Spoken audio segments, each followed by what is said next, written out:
Was the Second Crusade history's greatest blunder? The First Crusade was a shocking success. The Crusaders captured Jerusalem and carved out new kingdoms. But their victories wouldn't last. The Muslim forces were striking back, and the Crusaders were about to suffer one of the worst military disasters in history. After the First Crusade, the Crusaders established 4 Christian states: the county of Edessa, the Principality of Antioch, the county of Tripoli, and the Kingdom of Jerusalem. But these states were fragile, surrounded by powerful Muslim forces and heavily outnumbered. The first to fall? Edessa.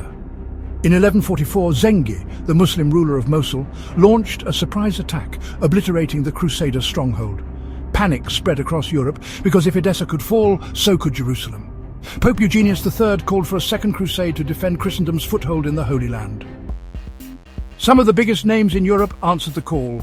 King Louis VII of France, a devout king but a terrible military strategist, Emperor Conrad III of Germany, the first Hohenstaufen emperor leading a massive army straight into disaster, and Eleanor of Aquitaine, Louis VII's wife and one of history's most powerful and beautiful women, leading warriors and stirring drama along the way. And on the Muslim side, Nur ad-Din, the son of Zengi, a brilliant strategist who would become the Crusaders' worst nightmare. The plan? Retake Edessa. The reality? A total catastrophe. Conrad III's army was wiped out in Anatolia by the Turks. Louis VII barely fared better. His forces were ambushed, starved and decimated.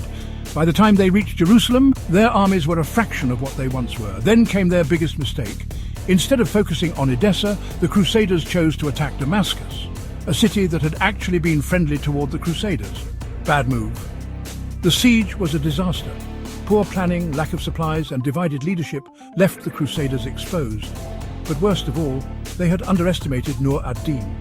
He quickly sent reinforcements, united Muslim forces, and turned Damascus against the Crusaders. Within days, they were starving, demoralized, and completely outmaneuvered.